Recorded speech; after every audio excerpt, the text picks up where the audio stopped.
Hello friend, sociology with Dhruv Dikshit channel में आज आपके साथ में युद्ध और खेल की बात करूंगा। जी हाँ, 24 फरवरी से रूस और यूक्रेन के बीच जो युद्ध चल रहा है उससे सभी चीज़ें प्रभावित हो रही हैं। अभी तक सामान्य तौर पे देखा जा रहा था युद्ध के कारण महंगाई बढ़ेगी। महंगाई इसलिए बढ़ेगी कि पेट्रोल और जो वहाँ से सामान आता है दूसरे मुल्कों में उसके रेट बढ़ रहे हैं। क्रूड ऑयल के तो रेट काफ़ी बढ़ गए हैं, तो पेट्रोल में तो इजाफा हो रहा है। भारत में भी ऐसा अनुमान है कि बहुत जल्द रेट बढ़ने वाले हैं। अभी जो 107 रुपये लीटर पेट्रोल मिल रहा है वो 125 रुपये से भी ऊपर जाएगा। श्रीलंका में तो 245 रुपये लीटर मिल रहा है और पाकिस्तान में भी 200 रुपये लीटर के आसपास पेट्रोल के रेट पहुंच गए। भारत में भी बहुत जल्द रेट बढ़ने वाले हैं। तो आर्थिक परिवर्तन के साथ साथ, आर्थिक बदलाव के साथ साथ एक सबसे महत्वपूर्ण पक्ष जो प्रभावित हुआ है वो है स्पोर्ट्स, खेल। रूस और यूक्रेन की जंग ने खेल ताल जो है पूरी तरह से बिगाड़ के रख दी है। खेल हमेशा शांति भाईचारे का संदेश देते हैं लेकिन इस जंग में या इसके पहले भी जितनी जंग हुई उसमें खेल हमेशा प्रभावित हुए हैं और ये युद्ध जो है हमेशा खेलों को असहाय करता है। रूस और यूक्रेन की जंग में मानवता तो संसार हो रही है। रूस और यूक्रेन एक दूसरे पे साइकोलॉजिकल वार कर रहे हैं।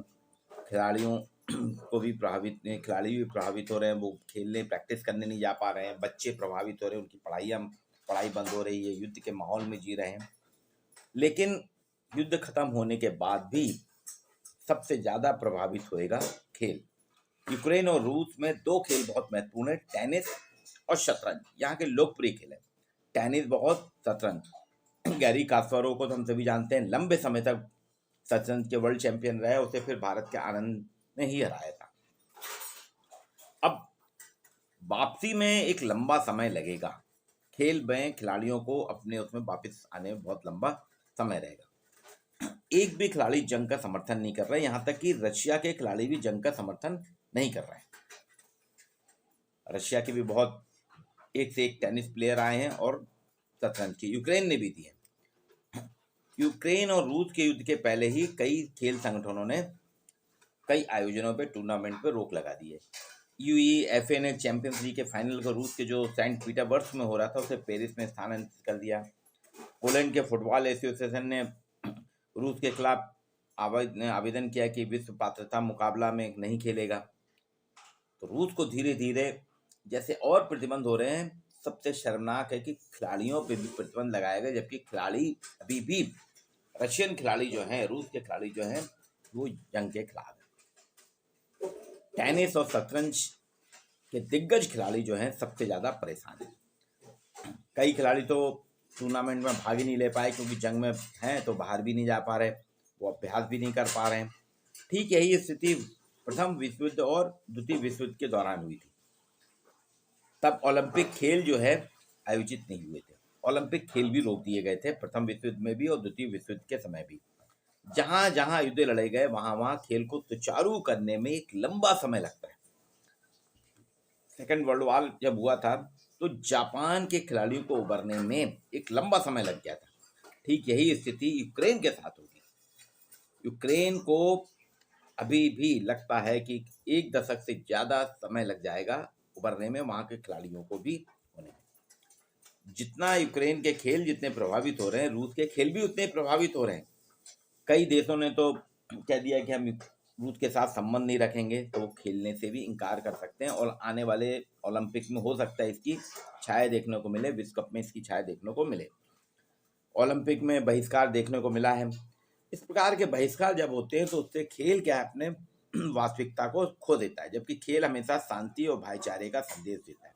लेकिन युद्ध में ये भाईचारा और शांति का संदेश जो है खेल का, ये स्वरूप बदल जाता है। एक स्वस्थ हेल्दी कंपटीशन जो है उसका अभाव हो जाता है। खिलाड़ी भी जब आता है ना तो वो प्रतिस्पर्धा के मूड में नहीं आता, वो संघर्ष के मूड में आता है।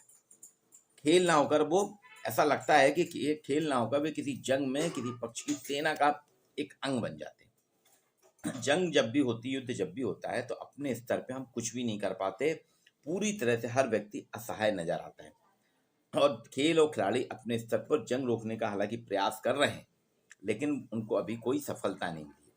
उनका कहना है खेल आयोजन अभी कुछ समय के लिए स्थगित कर दिए जाए या दूसरी जगह करी जाए, और जहाँ पे हो रहे हैं वहाँ पे ये खिलाड़ी दोनों देशों का बहिष्कार कर रहे हैं। यूक्रेन का भी बहिष्कार उसी तरह से कर रहे हैं खिलाड़ी जितना रशिया का। सबसे ज्यादा अपील जो है, शांति की अपील की है, रूसी खिलाड़ी कर रहे हैं। रूस के जो खिलाड़ी हैं, जहां जहां बाहर खेल हो रहे हैं वो कर रहे हैं। रूस के जो टेनिस खिलाड़ी हैं, एंडर रूबेल, उन्होंने तो दुबई चैंपियनशिप के फाइनल में टीवी कैमरे के सामने नो वार प्लीज का संदेश लहराया। रूस के बहुत बड़े टेनिस खिलाड़ी हैं रूबेल ने अभी दुबई में जो चैंपियनशिप हुई है उसके फाइनल के समय टीवी स्क्रीन के सामने, आपने देखा होगा लोगों ने, जिन्होंने देखा कि नो वार का स्लोगन लिए हुए वो एक पोस्टर लिए खड़े थे। इसे टेनिस के जो नंबर 1 खिलाड़ी डेनियल मेदवेदेव कहते हैं, टेनिस खिलाड़ी के रूप में वे पूरी दुनिया में शांति को बढ़ावा देना चाहते हैं, उस मिशन में लगे। आईओसीसी ने भी शांति की अपील की है। खेल और खिलाड़ी पूरी दुनिया में शांति की अपील कर रहे हैं। लेकिन जंग ने, जो रशिया यूक्रेन में जंग हो रही है, जो आर्थिक, सामाजिक, राजनीतिक नुकसान किया है, उसके साथ साथ खेल ताल पूरी तरह से बिगड़ गई है, खेलों की लय बिगड़ गई है, खिलाड़ी पूरी तरह से हताश हो गए हैं। जंग में कई टेनिस और शतरंज के खिलाड़ी फंसे हुए हैं। कई खिलाड़ी जंग में यहाँ यूक्रेन में भी फंसे हैं, रशिया में भी फंसे हैं, वे अपने टूर्नामेंटों में भाग लेने नहीं जा पा रहे हैं।